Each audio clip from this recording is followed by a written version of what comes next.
Miss, आप वाकई में काफी किस्मत वाली हैं। इस ब्रेसलेट की असली कीमत 50 करोड़ है, लेकिन आपको 20 करोड़ में ही मिल गया। मिस जूली ने खुशी खुशी उस बॉक्स को अपने हाथ में लिया और विकास की ओर देखते हुए बोली, जल्दी से मिस्टर अम्बरीश का पेमेंट क्लियर करो। मिस जूली, अगर आपने इस ब्रेसलेट को खरीदा तो शायद आप अपना ही साइन बोर्ड डिस्ट्रॉय कर देंगी। आप कहना क्या चाहते हैं? ज्यादा कुछ नहीं, बस मैं इतना ही कहना चाहता हूँ कि ये ब्रेसलेट नकली है। नक्श की बात सुनकर अम्बरीश के होश ठिकाने आ गए थे। अगर तुमने मुझे आज एक्सप्लेनेशन नहीं दिया तो मुझे पुलिस को बुलाना होगा और तुम्हें जेल भिजवाना होगा, क्योंकि तुम अफवाह फैलाकर मुझे फ्रेम करने की कोशिश कर रहे हो।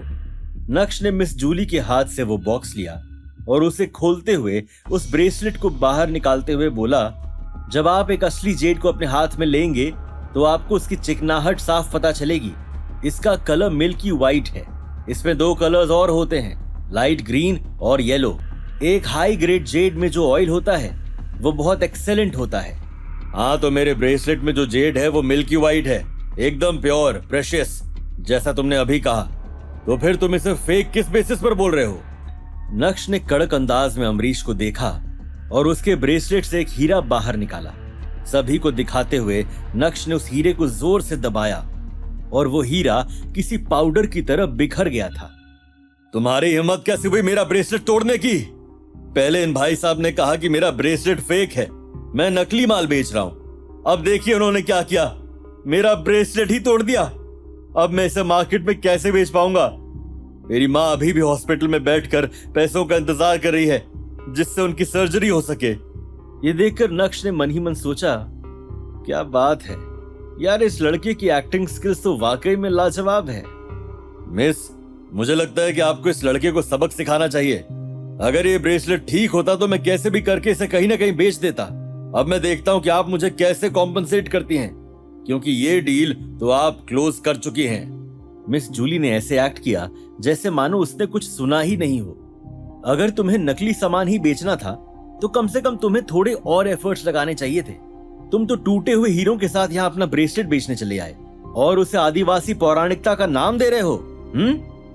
आप सभी को पता होगा कि जो असली जेड होता है वो सालों तक पानी में ही रहता है। इससे उसका सरफेस हार्ड यानी टफ हो जाता है, लेकिन इस ब्रेसलेट में जितने भी हीरे हैं वो सभी कांच के हैं। लगता है तुम किताबी कीड़े हो। जो कुछ भी तुमने अभी कहा वो सिर्फ कुछ स्टेटमेंट्स हैं।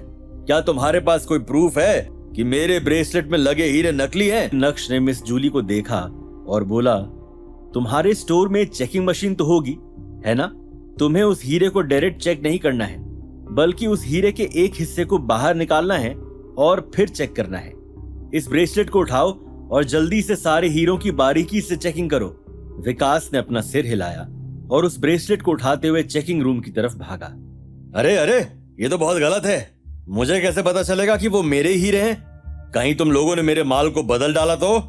मिस्टर गज्जर, आप ये ना भूले कि आप देसाई एंटीक एम्पोरियम में खड़े हैं। यहाँ लोग बेईमान आते हैं, लेकिन हम बेईमान नहीं हैं। बहुत जल्द विकास हॉल में वापस आ गया था। उसके चेहरे के एक्सप्रेशंस पूरी तरह से मुरझाए हुए थे जब उसने मिस जूली के कान में कुछ कहा।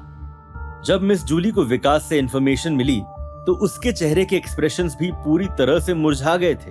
इन्हें अरेस्ट करो और पुलिस स्टेशन ले जाओ, मिस जूली ने हॉल में मौजूद सिक्योरिटी गार्ड्स को आदेश देते हुए कहा।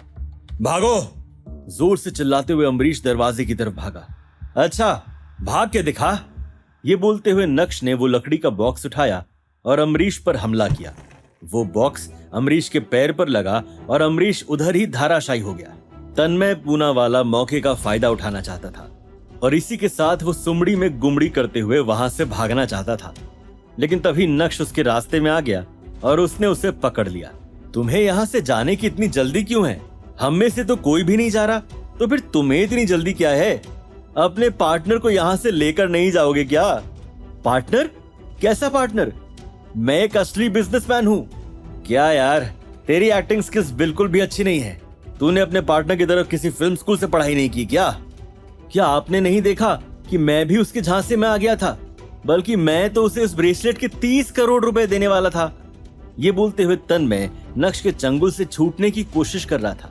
उसी समय अचानक बाहर से पुलिस के सायरन की आवाज आई। कहाँ है वो लोग? कितने लोग हैं? एक ये रहा और दूसरा वो रहा। नक्श ने तन्मय और अमरीश की तरफ पॉइंट आउट करते हुए कहा, ऑफिसर, आप इनकी बात पर यकीन मत करिए। मैं तो एक असली बिजनेसमैन हूं जो एंटीक खरीदने आया था, लेकिन इन्होंने मुझे झूठा बता दिया। उसी समय एंटीक शॉप के ओनर्स अमरीश को पकड़ के ले आए। ऑफिसर, आप नक्श की बात पर यकीन मत कीजिए। एक बार लकी क्या हो गया, ऐसा लगता है कि वो बेगुनाह को भी अपराधी बना देगा। अपराधी सिर्फ एक है, अमरीश गज्जर। मिस जूली, क्या आपको लगता है कि आदमी झूठ बोल रहा है? क्या एक बेगुनाह को दोषी साबित करने जा रहा था नक्श? क्या तन्मय अमरीश का पार्टनर था या सिर्फ एक बिजनेसमैन? कौन जाएगा जेल और किसके रंग में पड़ेगी भंग? ये जानने के लिए देखिए अगला एपिसोड सिर्फ पॉकेट एफएम के YouTube चैनल पर, और इंस्टा एम्पायर के सारे एपिसोड सुनने के लिए डिस्क्रिप्शन में दी गई लिंक से डाउनलोड कीजिए पॉकेट एफएम।